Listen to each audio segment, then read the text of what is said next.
ಈ ರೀಡಿಂಗ್ ನಿಮ್ಗೆ ಇಷ್ಟ ಆಗಿದ್ರೆ ಸಬ್ಸ್ಕ್ರೈಬ್ ಮಾಡಿ, ಪಕ್ಕದಲ್ಲಿರುವಂತಹ ಬೆಲ್ ಐಕಾನ್ ನ ಪ್ರೆಸ್ ಮಾಡಿ.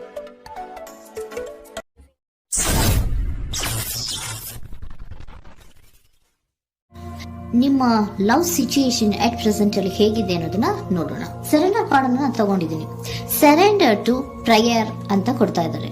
ನೀವು ಪ್ರಯರಿನ ಕಡೆಗೆ ಹೆಚ್ಚು ಗಮನವನ್ನ ಕೊಡಿ. ಸ್ವಲ್ಪ ದೇವರ ಕಡೆಗೂ ಹೆಚ್ಚು ಗಮನವನ್ನ ಕೊಡ್ಬೇಕಾಗತ್ತೆ.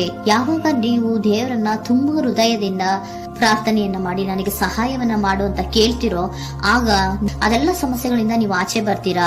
ಮಾಡೋದ್ರಿಂದ, ದೇವರನ್ನ ನೀವು ಧ್ಯಾನ ಮಾಡೋದ್ರಿಂದ ನಿಮ್ಗೆ ಏನ್ ಸಿಗುತ್ತೆ, ಯಾವುದೇ ರೀತಿಯ ಗೊಂದಲಗಳಿಗೆ ಅಥವಾ ಯಾವುದೇ ರೀತಿಯ ಸಮಸ್ಯೆಗಳು ನಿಮ್ಮಲ್ಲಿ ಇದ್ರೂ ನಿಮ್ಮ ಲವ್ ಲೈಫಿನ ವಿಚಾರವಾಗಿ ನಿಮ್ಗೆ ಆನ್ಸರ್ಗಳು ಸಿಗುತ್ತೆ, ಮತ್ತೆ ಸಪೋರ್ಟ್ ಕೂಡ ನಿಮ್ಗೆ ದೇವ್ರ ಕಡೆಯಿಂದ ಸಿಗುತ್ತೆ ಅನ್ನುವಂತಹದ್ದು ನಿಮ್ಗೆ ಹೇಳ್ತಾ ಇದ್ದಾರೆ.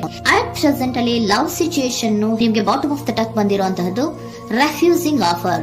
ಯಾವುದೋ ಕೆಲವೊಂದು ನಿಮ್ಮ ಲವ್ ಲೈಫಿನ ವಿಚಾರವಾಗಿ ಆಫರ್ ಗಳನ್ನ ರೆಫ್ಯೂಸ್ ಮಾಡ್ತಾ ಇರುವಂತಹದ್ದು ಅಥವಾ ಮಿಸ್ಡ್ ಆಪರ್ಚುನಿಟಿ ಅನ್ನುವಂತಹದ್ದು ರೆಪ್ರೆಸೆಂಟ್ ಆಗ್ತಾ ಇದೆ. ಯಾಕೋ ನೀವು ಮಿಸ್ ಮಾಡ್ಕೋತಾ ಇದ್ದೀರಾ ಕೆಲವೊಂದು ಆಫರ್ಸ್ ಗಳನ್ನ ಅನ್ನುವಂಥದ್ದು ರೆಪ್ರೆಸೆಂಟ್ ಆಗ್ತಾ ಇದೆ. ಏನೋ ಒಂದು ರೀತಿಯ ಧ್ಯಾನ ಮಾಡ್ತಾ ಇರುವಂತದ್ದು, ಚಿಂತೆಯನ್ನ ಮಾಡ್ತಾ ಇರುವಂತದ್ದು ರೆಪ್ರೆಸೆಂಟ್ ಆಗ್ತಾ ಇದೆ. ಪಾಸ್ಟಿನಲ್ಲಿ ನಿಮ್ಮ ಲವ್ ಲೈಫಿನ ವಿಚಾರವಾಗಿ ಒಂದು ನ್ಯೂ ಐಡಿಯಾ ಇತ್ತು, ಏನೋ ಒಂದು ರೀತಿಯ ಹೊಸ ಹೊಸ ಐಡಿಯಾಗಳನ್ನ ಮಾಡ್ಕೊಂಡಿದ್ರಿ. ಲವ್ ಲೈಫಿನ ವಿಚಾರವಾಗಿ ನಿಮ್ಮ ಆಪರ್ಚುನಿಟಿ ಕೂಡ ಚೆನ್ನಾಗಿಯೇ ಇತ್ತು. ಆದ್ರೆ ನಿಮ್ಮ ಲವ್ ಲೈಫಿನ ವಿಚಾರದಲ್ಲಿ ಕಿಂಗ್ ಆಫ್ ಸೋರ್ಟ್ಸ್, ನೀವೇನನ್ನ ನಿಮ್ಮ ಲವ್ ಲೈಫಿನ ವಿಚಾರವಾಗಿ ಏನನ್ನ ಎಕ್ಸ್ಪೆಕ್ಟ್ ಮಾಡಿದೀರಾ ಪಾಸ್ಟಿನಲ್ಲಿ ಅಂದ್ರೆ, ಲವ್ ಲೈಫಿನಲ್ಲಿ ಒಂದು ಕ್ಲಿಯರ್ ಇರಬೇಕು, ಕ್ಲಾರಿಟಿ ಇರಬೇಕು, ಮತ್ತೆ ಯಾವುದೇ ವಿಚಾರ ಕೂಡ ನಿಮ್ಮ ಲವ್ ಲೈಫಿನ ವಿಚಾರದಲ್ಲಿ ಮುಚ್ಚುಮರೆ ಅನ್ನೋದು ಇರಬಾರ್ದು.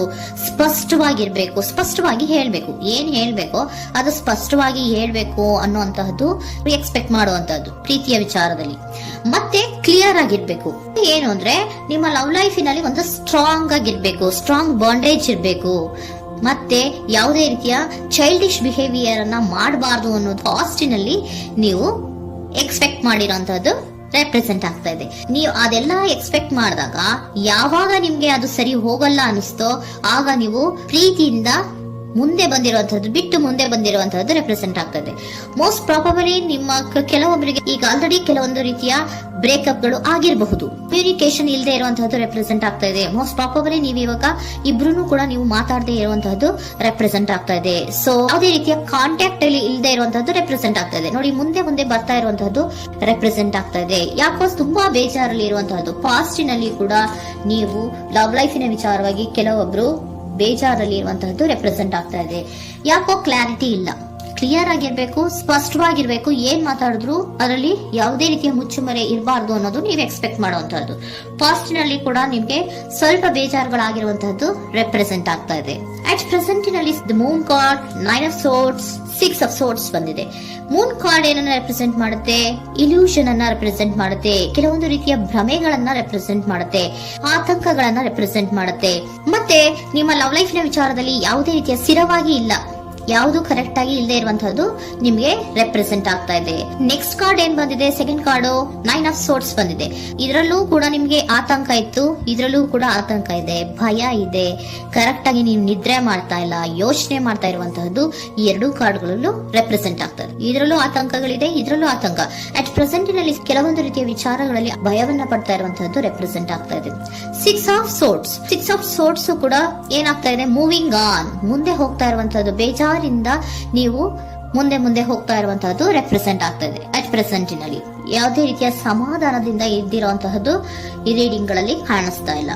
ಓಕೆನಾ? Take it resonate. ನಿಮ್ಗೆ ರೆಸೋನೇಟ್ ಆದ್ರೆ ಮಾತ್ರ ತಗೊಳ್ಳಿ. ನೆಕ್ಸ್ಟ್ ಕಾರ್ಡ್ ಇಮಿಡಿಯೇಟ್ ಫ್ಯೂಚರ್ ನ ಬಗ್ಗೆ ನೋಡೋದಾದ್ರೆ ನೈಟ್ ಆಫ್ ಸೋರ್ಟ್ಸ್ ಬಂದಿದೆ. ಅಂದ್ರೆ ಈ ಕೆಲವು ಬೇಜಾರುಗಳಿಂದ ಏನ್ ಈ ಮೂವ್ ಆನ್ ಆಗ್ತಾ ಇದ್ದೀರಲ್ವಾ, ಕೆಲವೊಂದು ವಿಚಾರಗಳನ್ನ ಕ್ವಿಕ್ ಥಿಂಕಿಂಗ್ ಅನ್ನ ಮಾಡಿ ನೀವು ಮುಂದೆ ಬರುವಂತಹದ್ದು, ಕೆಲವೊಂದು ಆಕ್ಷನ್ಸ್ ಗಳನ್ನ ತಗೊಳ್ಳುವಂತಹದ್ದು ರೆಪ್ರೆಸೆಂಟ್ ಆಗ್ತಾ ಇದೆ. ನಿಮ್ಮ ಲವ್ ಲೈಫಿನ ವಿಚಾರವಾಗಿ ಕ್ವಿಕ್ ಥಿಂಕಿಂಗ್ ಅನ್ನ ಮಾಡಿ ಏನ್ ಮಾಡ್ಬೇಕು, ಹೇಗ್ ಮಾಡ್ಬೇಕು ಅಂತ ಕ್ವಿಕ್ ಥಿಂಕ್ ಅನ್ನ ಮಾಡಿ ನೀವು ಮುಂದೆ ಬರುವಂತಹದ್ದು, ಮತ್ತೆ ಕೆಲವೊಂದು ರೀತಿಯ ಆಕ್ಷನ್ ಗಳನ್ನ ತಗೋತಾ ಇರುವಂತಹದ್ದು ರೆಪ್ರೆಸೆಂಟ್ ಆಗ್ತಾ ಇದೆ. ಕ್ವೀನ್ ಆಫ್ ಕಪ್ ಏನನ್ನ ರೆಪ್ರೆಸೆಂಟ್ ಮಾಡುತ್ತೆ? ಬಹಳ ಕೇರಿಂಗ್ ಅನ್ನ ರೆಪ್ರೆಸೆಂಟ್ ಮಾಡುತ್ತೆ. ಏನಿರ್ಬೇಕು ಲವ್ ಲೈಫಿನ ವಿಚಾರದಲ್ಲಿ? ನೋಡಿ, ನೀವು ನೋಡ್ತಾ ಇರೋದು ಹೇಗ್ ನೋಡ್ತಾ ಇದ್ದೀರಾ? ನಿಮ್ಮ ಲವ್ ಲೈಫಿನ ವಿಚಾರದಲ್ಲಿ ಏನಿರ್ಬೇಕು ಅಂತ ಎಕ್ಸ್ಪೆಕ್ಟ್ ಮಾಡ್ತೀರಾ?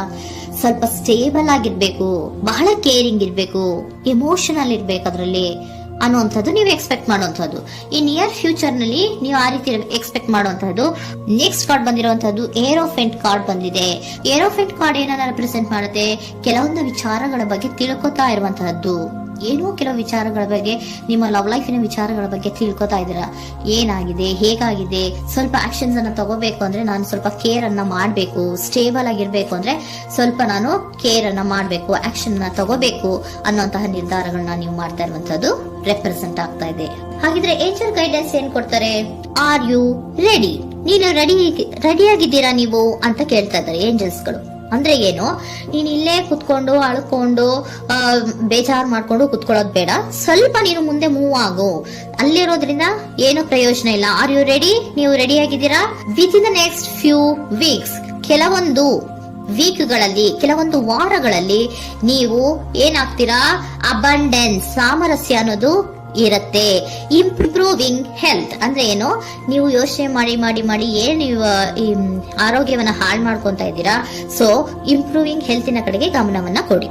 ಆತಂಕವನ್ನ ಮಾಡ್ಕೊಂಡು ಭಯವನ್ನ ಪಡ್ಕೊಂಡು ಮುಂದೆ ಹೋಗ್ಬೇಕಲ್ಲ ಅಂತ ನೀವು ದಿನ ಹೆಂಗೆ ಕಾಲವನ್ನ ಮುಂದೆ ಹಾಕ್ತಾ ಇದ್ರೋ, ಅದಕ್ಕೆ ಏನ್ ಹೇಳ್ತಾ ಇದ್ದಾರೆ? Are you ready? ಮುಂದೆ ಬರೋದಕ್ಕೆ ನೀನ್ ರೆಡಿ ಆಗು. ನೀವ್ ಅಲ್ಲೇ ಕೂತಿರೋದ್ರಿಂದ ಯಾವುದೇ ರೀತಿಯ ಪ್ರಯೋಜನ ಇಲ್ಲ. ಸ್ವಲ್ಪ ನಿಮ್ಮ ಹೆಲ್ತಿನ ಕಡೆಗೆ ಗಮನವನ್ನ ಕೊಡಿ. ಸಮೃದ್ಧಿ ಅನ್ನೋದು ಬಂದೇ ಬರುತ್ತೆ, ಸಾಮರಸ್ಯ ಅನ್ನೋದು ಇದ್ದೇ ಇರುತ್ತೆ ಅನ್ನೋದು ಹೇಳ್ತಾ ಇದ್ದಾರೆ.